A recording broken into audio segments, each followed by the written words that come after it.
Clac, clac, clac. Bon, Wait, attendez. let me wipe it off a bit.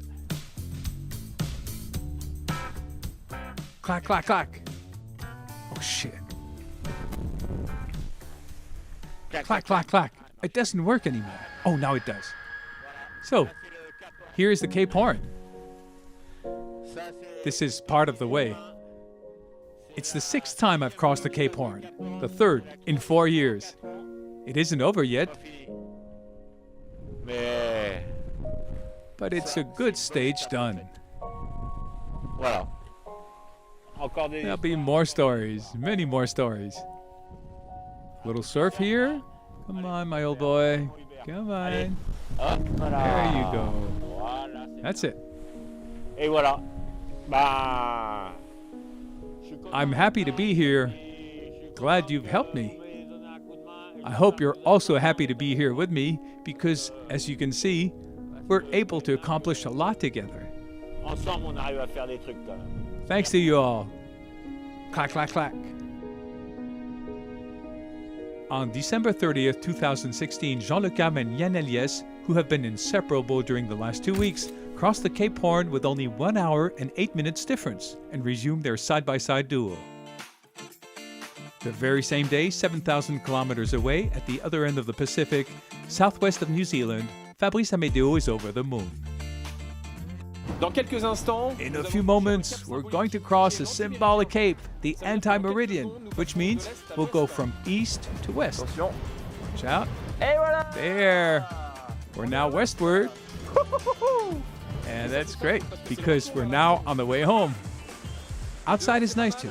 The front has passed. Again, we have a beautiful mackerel sky. Un joli ciel de traîne.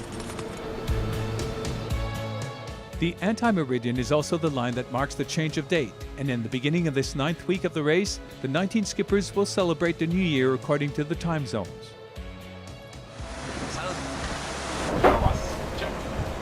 The first, closest to the anti-meridian, is the Irish Enda O'Coinin.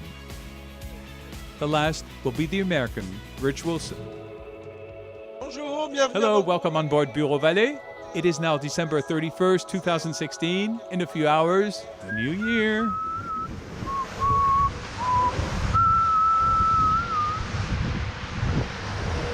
Here, New Year's celebration on board Commun Seul Homme. To each their own New Year, but because of different weather patterns, the Vendée Globe isn't quite the same for all of the skippers. There it is, sunshine is back on Saint-Michel-Virbac. For the New Year's, I got the champagne ready. Le champagne. And yes, it's just waiting for you. So we can enjoy together.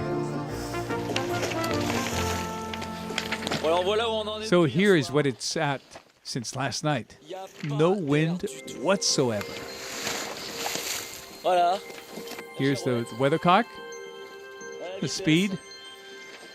I can't believe it. I'm stuck and can't find the way out. Darn it. Blasted New Year. As if spending Christmas in a storm wasn't enough. Now it's New Year's in dead wind. I can't believe it. I was caught a bit unawares. There was a very bad squall that came through. It had been a very easy 20 knots of breeze and a very vicious 35 knot squall came through, and the self-steering malfunctioned just at the wrong moment, and I did an involuntary jibe and then a jibe back, and the boat was sort of out of control, and I was caught without the runner properly up, and the mast snapped. The whole rig just went over the side, and the seas were pretty wild. There's a big sea running, so I just cut the entire rig free. So now I'm mastless. The deck was holed, and it's not a happy situation, but you know, you roll the dice, and that's the risk you take. So I have to accept responsibility. What happened, happened. This is the New Year's first sad news. The charismatic Irish skipper Enda O'Coinin's dismast.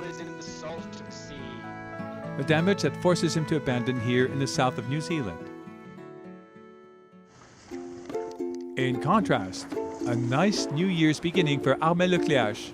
Able to contain Alex Thomson's catching up, he reached first the trade winds off the coast of Brazil.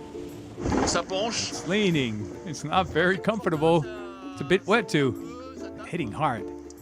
But it's the price to pay to get the trade winds up north. So to speed up in the next 3-4 days. In any case, I'm happy having caught on some wind and speed after the complicated days I went through lately. So Happy New Year to all. Bye now. Alors bonne année à tous. Ciao ciao. For over a month, the two leaders indulged in a passionate mano a mano. From 800 miles, the Welsh has succeeded in coming back as close as 28 miles to the Bretons' boat's transit. It's all good. The last days since Cape Horn have been brilliant. To be able to catch up all the miles and to almost get even with Bank Populaire has been amazing. And he will now extend away from me a little bit, but still, he won't be 800 miles away, and we'll have to see how it pans out when we get to the doldrums.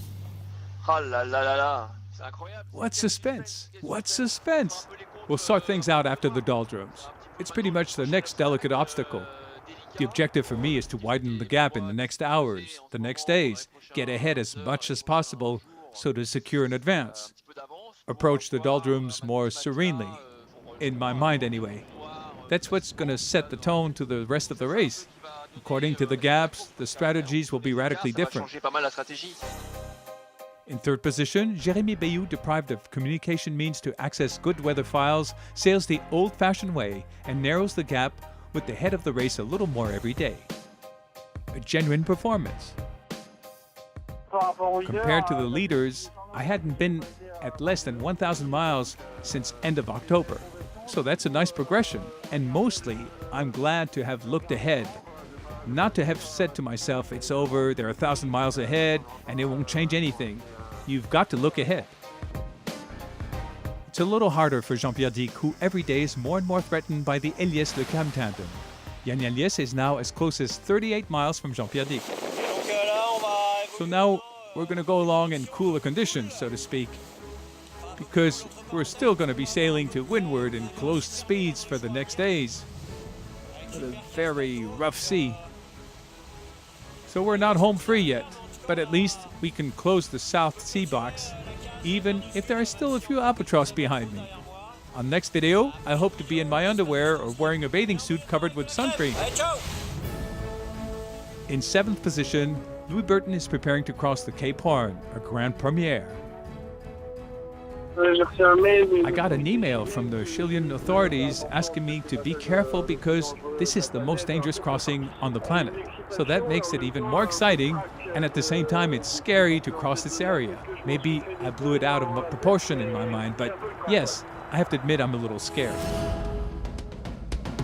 After 2 months into the race, men, as well as boats, are getting tired. Damages of all sorts become more frequent. The Spaniard, Didac Costa, must repair his mainsail torn over more than a foot. The New Zealander, Conrad Coleman, had to heave to climb up his mast to fix a forestay.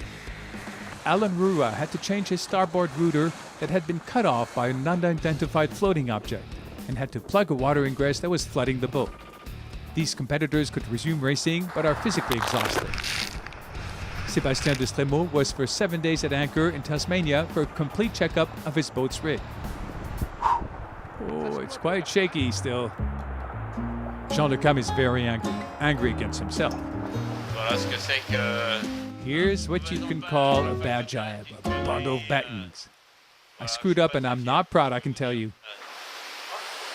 I'm at the helm, it's nighttime, and I hit it hard, and the sail, I hadn't folded in the boom vang enough. And flick, flack, it went butterfly wings like, went crazy, spinning. And I heard a crack, clack. It made such a noise. You have it etched in your memory. And there you tell yourself, you idiot, you Jean, you're just a fool. Yes, we can, yeah, right, you got it.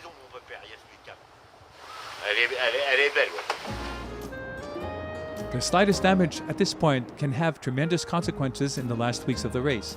Alex Thompson got himself the fright of his life when his furler broke loose. Here we've got the furler, so the sail was attached here. We can see that it's actually opened up, so when it came loose, this is the bit was flying around everywhere. It was flying around, hitting the deck, hitting the hull, hitting the deck spreader hitting the foil, and so my first job was to try and stop it from destroying the boat. So I put the boat downwind as best I could, but still it was flailing around everywhere, and I had to kind of lasso it. It cost me a fair few miles, but that's the kind of thing that could have cost me the race. On January 4th at the crack of dawn, for the first time of his skipper's life, Louis Burton crosses the mythical tip of South America. On vient de passer le Cap Horn. We just crossed the Cape Horn with Bureau Vallée after a real nightmare. These have been the worst moments of my Vendée Globe. But, on the other hand, I can tell you, I'm very, but very happy to have the chance and the honor of crossing the Cape Horn. I haven't slept much lately, so I'll go easy on the champagne. And now we're heading in the direction of the Le Maire Strait. Cap tout droit, That's direction Le Maire. Voilà. If the arrival line is now on the horizon for Armel, Alex, and Jérémy, of making a remarkable comeback are quite slim, but certainly to be this close is much better than being 800 miles away. for the other competitors, many miles are yet to be sailed. On the 60th loneliest day of the race, 16,000 kilometers separate the first Armel Leclerc from the last Sébastien Destremaux, a month and a half worth of navigation. The Hungarian Nandor Fa will be the next skipper to cross the Cape Horn. 10 opponents are still in the Great South, fighting relentlessly strings of depressions. I hope you had a good time with the celebrations here on board Comme un seul homme. All is fine. It's warm, sunshine, it's incredible. We're following a depression and enjoying the glide. It's been ages since we've done gliding. Such a beautiful sea. Like that. Hey, take a look. It's nice, huh? We're thrilled. In this poorly paved part of the world, Fabrice Amédéo sent a message to his friend Jérémy Bayou, who's 9,000 kilometers ahead off the coast of Brazil. Bonjour. Hello, this is a personal message addressed to Jérémy Bayou, Maître Coq, actually in third place of the Vendée Globe, who just sent me an email which ends saying, "It's warm here. Hail to the flying fish and the showers. Good luck with the ice cubes. Jérémy, you're a real louse."